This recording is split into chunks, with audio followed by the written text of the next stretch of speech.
he's got away. Saved! Somehow the keeper kept it out. Hey guys, welcome to another episode of the Panenka Show. This is episode number 13. Hopefully this isn't an unlucky episode. I'm your host, Carlos Brathwaite, and you can see we have a new setup here. Right to my left, I have Miss Ashley Moore. How you doing, Ash? Okay, I'll take that as well. And on my right, we have Mr. Ramat Jean-Pierre. Haven't been on since it's 152. How you doing, Ramat? Perfect. Not too happy about the draw, but we'll get to that later for sure. Okay. We can start by reviewing some Group F action. Bosnia, playing for pride, they defeated the Iranians 3-1. What do you thought of the Bosnians' performance, not only today, but throughout the whole World Cup? I think throughout the World Cup, as a debut, coming in for the first time, I think they performed excellent, to be honest. Everybody in Bosnia should be proud of the national team, and I'm really impressed with, especially Zeko today. You know, that first goal for me. Finally got his goal. Yeah, that was one of the best goals I ever saw him score, even in Man City. Yeah. Normally, he get balls feeding above so he can head them in. But beautiful goal, beautiful touch, and then on the left foot outside the box. Yeah, a peach. Wow, yeah. I'm hoping to see more of them in the Premier League this season. Hopefully not against Arsenal, but yeah, of course. we will see. But yeah, very, very, very happy for Bosnia, and I think they should be very proud. Yeah, me too. Actually, the Iranians that had a chance to progress, but committed defender let them down, man. It's only defender I think their whole team played let them down in this game. In regards to Bosnia, this is the sort of football they should have been playing from the beginning of the World Cup. And in terms of Zeko, he let me down, especially after the season he had at Man City. So I think Bosnia shouldn't have been playing a consolation match. I think they should have been playing to get into the round of 16. Unfortunate, some may say. Some may say, hey, that's what was going to go anyway, but still. Yeah, but I feel it's unfair to say about Zeko, though. I mean, if you look at the Bosnia team, he will be recognized as the biggest name on the Bosnia team. So, you know, there's a lot of pressure, especially for an international player. Yes, it's the first time, a lot of jitters, but even for him, I think him playing with Bosnia, he lead the side very well. So I don't think we should get on Zeko's back. But especially in the Nigeria game, he got a legit goal called for offside.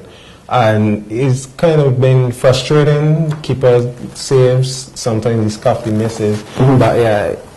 Yeah, but what I'm saying is, if you can, as most people do, I mean, if you look at Wayne Rooney's position, people always come down on Wayne Rooney. He has a team full of stars, per se. So if you're going to come down on a man as Wayne Rooney, when he has a star in his team, why not come down on a person who's the star? If you're the star in the team, you have to step up. I don't care who you are. Similar to Ronaldo. Ronaldo stepped up for Portugal. He's, in my opinion, who got them to this World Cup.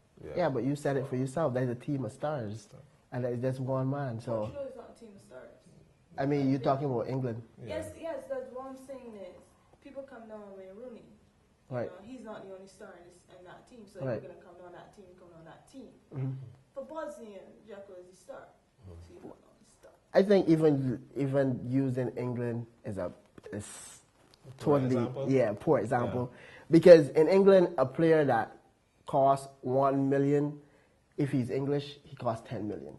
So there's a lot of pressure on the English, and if you put Bosnia and England on the same level, nah. I wasn't putting Bosnia and England on the same level. I was putting Zeko. Yeah. Oh, the context.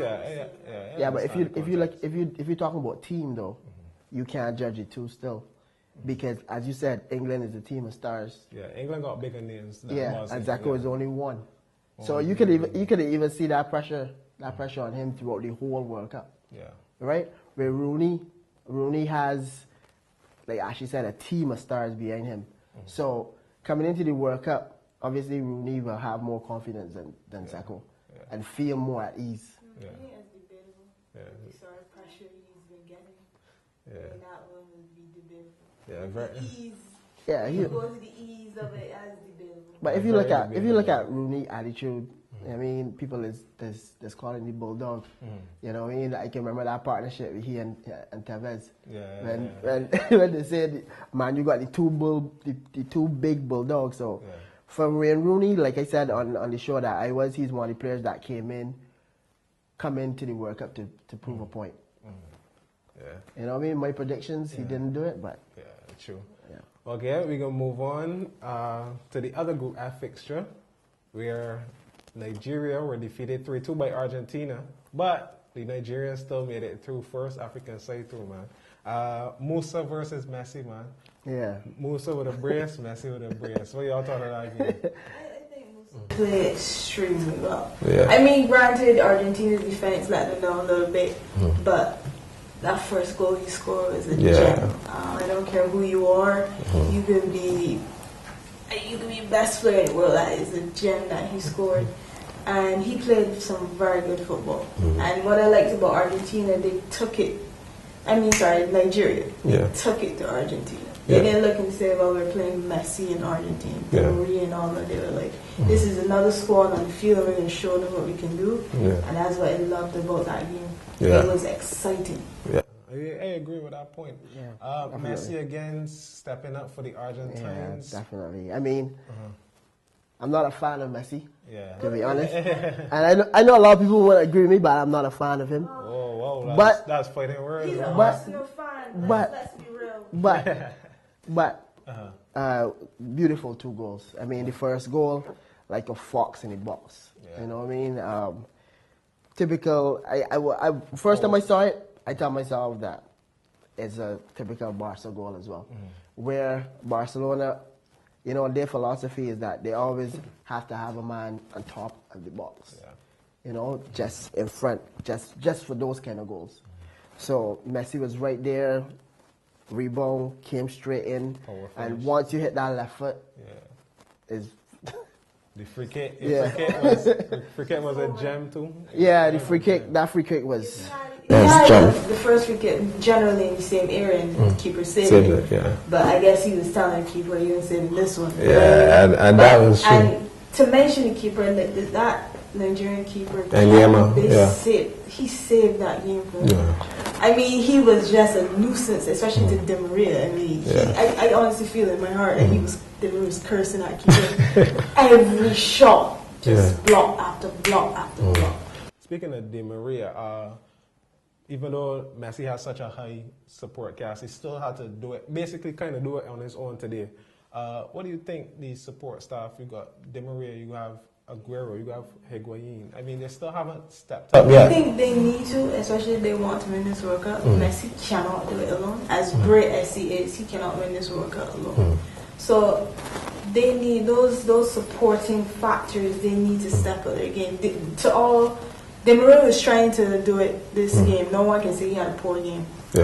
Any stretch of the imagination, he's trying to do it. But the other players, they have to step up if they want to win this World Cup. For me, I mean, we ran out of time for this first segment, but I think every team in the World Cup has to watch out from here because Messi is doing something that I haven't seen him done for Argentina in a long time. And he is smiling while playing for Argentina. And I mean, actually grinning. The free kick, I watched it. The moment he kicked it, big smile on his face. I mean, like, if he know before he even kick it that this is going to score. So Argentina definitely a force to reckon with. And Messi, he's smiling. He's smiling. All right, on that point, we'll go to break and we'll be back to review Group E. This is the Panenka Show. Stay tuned. Oh, he's in the clear, he's got away. Saved! Somehow the keeper kept it out. And welcome back to the Panenka Show. We'll be reviewing some Group E action. We'll start with Honduras' defeat against Switzerland 3-0. Honduras, no points, one goal scored, 8 conceded. Didn't really have the best of World Cup. To be real to you, I don't know anyone in Honduras. So I'm just going to be real. But the Switzerland, oh god, his name slips me. Shaqiri. He had the first hat-trick of the World Cup. Played some very good football, and Switzerland deserved this win. I mean, I think it was the second goal. It was just a beautiful play. So this is the sort. I mean, the teams are just waiting till they're either facing elimination or it's the last game to start playing football. I'm like, what the hell, you know? I mean, you know, Spain.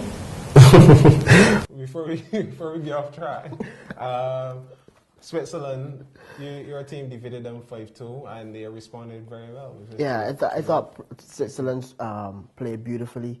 The hat trick, I mean, all 3 goals was pure class. From the first one, outside the box, again, I just love outside the box goals because I think as a striker, it calls for real, like, accuracy. Accuracy and confidence. Yeah. Especially Especially me being an Arsenal fan, and we don't really shoot outside the box. Yeah. You know what I mean? I love to see players shooting outside the box. Yeah. And the first goal, the second goal for me, excellent strength, holding the defender off. And what I love about that second goal is that he actually controlled the defense, where he was using his strength and actually saying, yeah, follow me, and then bam. You know what I mean? Straight into the onion bag, like Tommy Smith will say.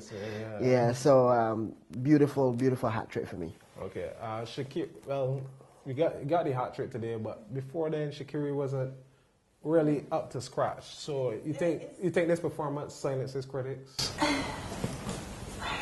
I mean, it's one game. And you can't, well, I don't judge a player by one game because a great player can have a bad game. It doesn't mean he's a bad player. But as I said before, it's like these teams are just waiting until they're facing the door to play good football. And that should not have been. They should have come in this World Cup playing good football. Spain. So you think Shaqiri answered his credit? Yeah, I think, like I said, I think he answered. He was up against an Arsenal defender. It's amazing how Arsenal just always all over my comments, right? Yeah. But he was up against an Arsenal defender, which I think got away with a blatant penalty. To be honest, I look back at it a good 4 or 5 times. Yeah. This is Switzerland. Switzerland. Oh. Yeah, we still on Switzerland, right?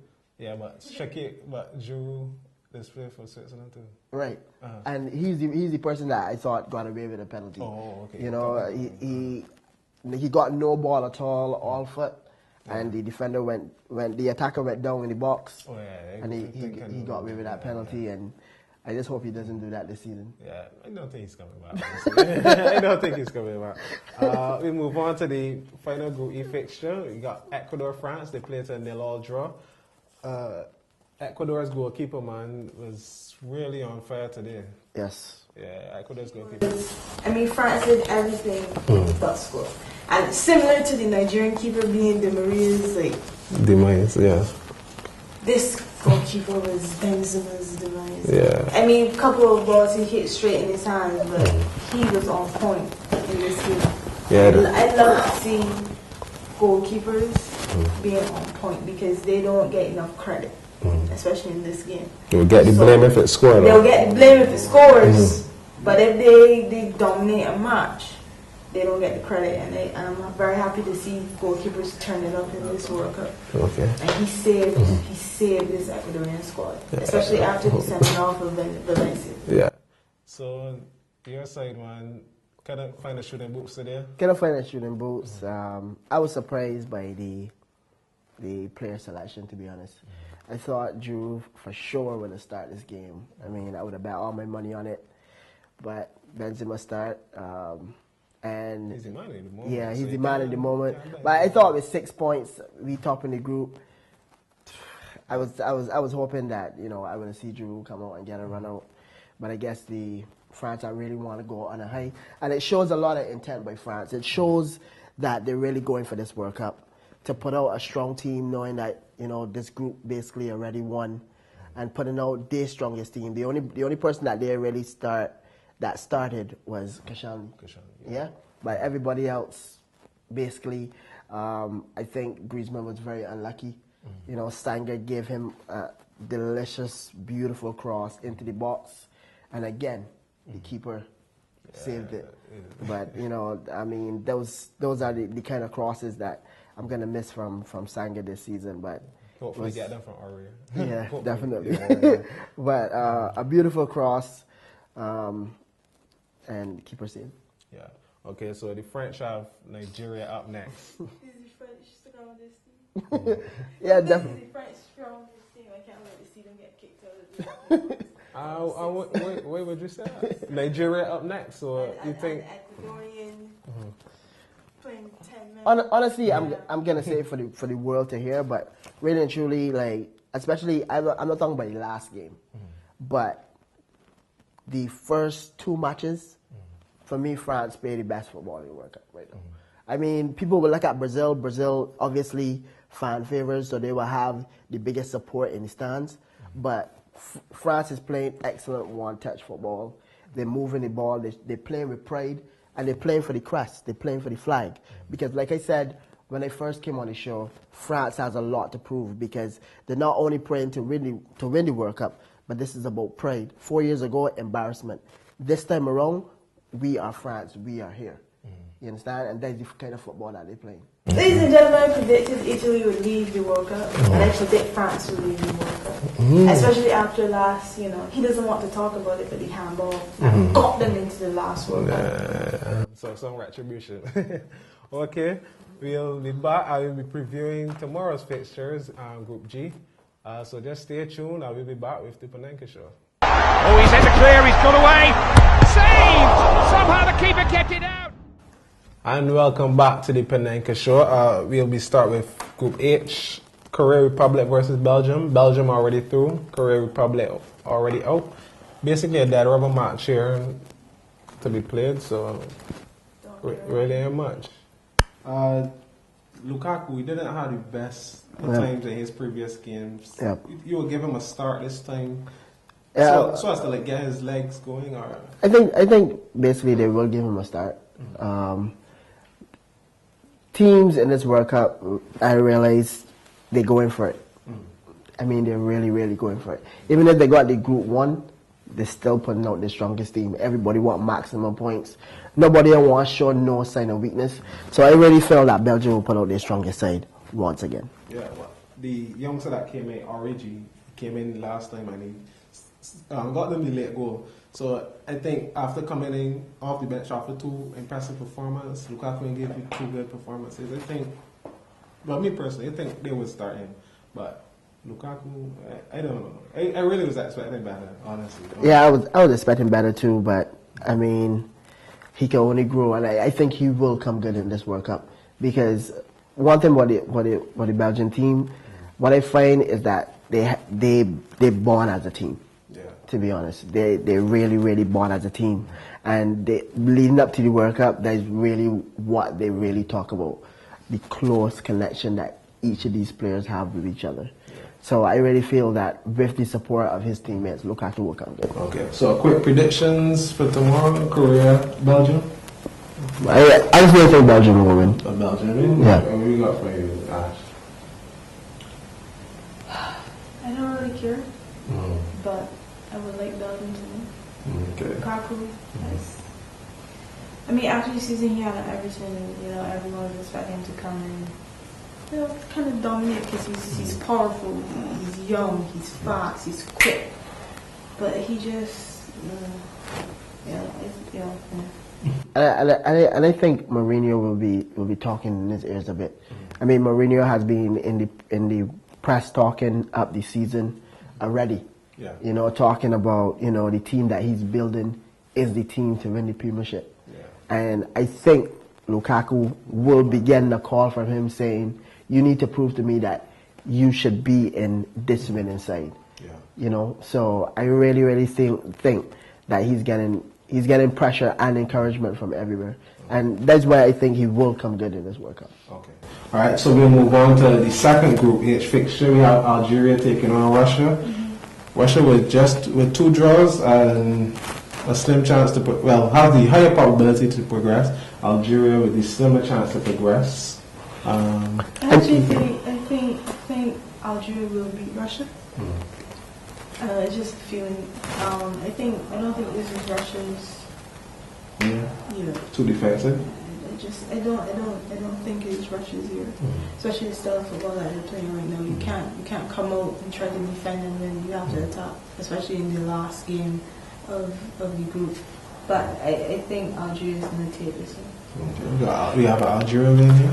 Well, Russia, surprising for me, is one of the teams in the World Cup that you're not really hearing much about. There's no hype around them. They're more just under the radar. And it's all about which Russian side you will get for me. And, even that is surprised because the Russians' mentality, I mean, you hear about Mother Russia, you hear about they being more like the German mentality, very strong. And for me, they just coursing along this World Cup. But I still have them to win tomorrow. Okay. All right. So we have a win for Algeria, win for Russia. We are going to the Group G, the Group of Death. Really lives up to its billing. Yes. We have started with Portugal, Ghana. Both need a win, and the U.S. lost to go through. Who do y'all have for this one? Both need a win. Well, I will always back my African sides, to be honest. Portugal, really and truly, I have them to win. Just because of the Cristiano factor. I mean, you can never rule him out. If he wakes up with a big smile on his face and decide, you know what, I'm playing football, then You will see something. you definitely will see Portugal overcoming Ghana. Okay. We got a Portuguese in here. What say you? But when you look at the game before Ghana play some very good football, I think if they bring that to this game, they will overrun the Portuguese. Especially with Ronaldo, who's not 100%, and Nani you can't really count on in any given day. Is that he turns up or he doesn't? So I want to give it to Ghana, simply because he's the African side, and you can never count on African side. So I'll give it to Ghana. Okay, another balanced prediction there. The second Group G game, USA versus Germany. This one is being talked up. Klinsmann against his own side. Yeah. We already have a Germany right here. But a draw could sign both through. So Germany. Germany for you. Germany. Okay. And for you. Especially since USA left on Donovan. But come on, they already performed well without Donovan. They don't need to bring Donovan in the conversation anymore. They were seconds away from having their second win. But just so happened, Bradley lost the ball and ball dropped to Cristiano Ronaldo, and they got a draw. But they're still in it. So You left on Donovan. You should lose. So who for you, Roman? Well, first of all, I gotta give it up to the U.S. I mean, again, I'm not a fan of the U.S., but the coach, Klinsmann, he have them playing like another team, to be honest. Again, I mean, when I was on the show the first time, I said that leaving out Donovan took somebody with Big balls. to do it, and I think he's proven that the U.S. can play football and can win and can go far. I don't think they are ready to win the World Cup yet, but I think they could go far. And also, I'm thinking that he want to get one over his country as well. That would be, that would be for him. I think Lowe is one of his old assistants or something. Yeah. So I really feel that the hype around this game is well deserved, and I'm expecting a great game. To be honest, I think the world will be watching this kind of like the El Clasico, to be honest, because of the hype that's been around it. And Klinsmann versus Lowe. Yeah, they still don't give me a prediction. I have it to draw. You got it to draw? Yeah. Also, plus the United States men's team. There's some people saying because the women have gone to the US and won their World Cup, that they're just waiting for the men to win. So I think that's a little pressure on the men's team anytime they play any international game. Oh, okay. All right. Well, that's a very good point. And we are enough on that. Thanks for coming through tonight, guys. Pleasure. Don't forget, check out Twitter, The Panenka Show, Facebook, The Panenka Show, the blog, thepanenkashow.blogspot.com. We got some great articles on there. Email us, tell us what you think of the show, thepanenkashow@gmail.com. And I'm your host, Carlos Brathwaite. Don't forget to like and subscribe the video, leave some comments, and see you next time. This is the Panenka Show. Oh, he's in the clear, he's got away. Saved! Somehow the keeper kept it out.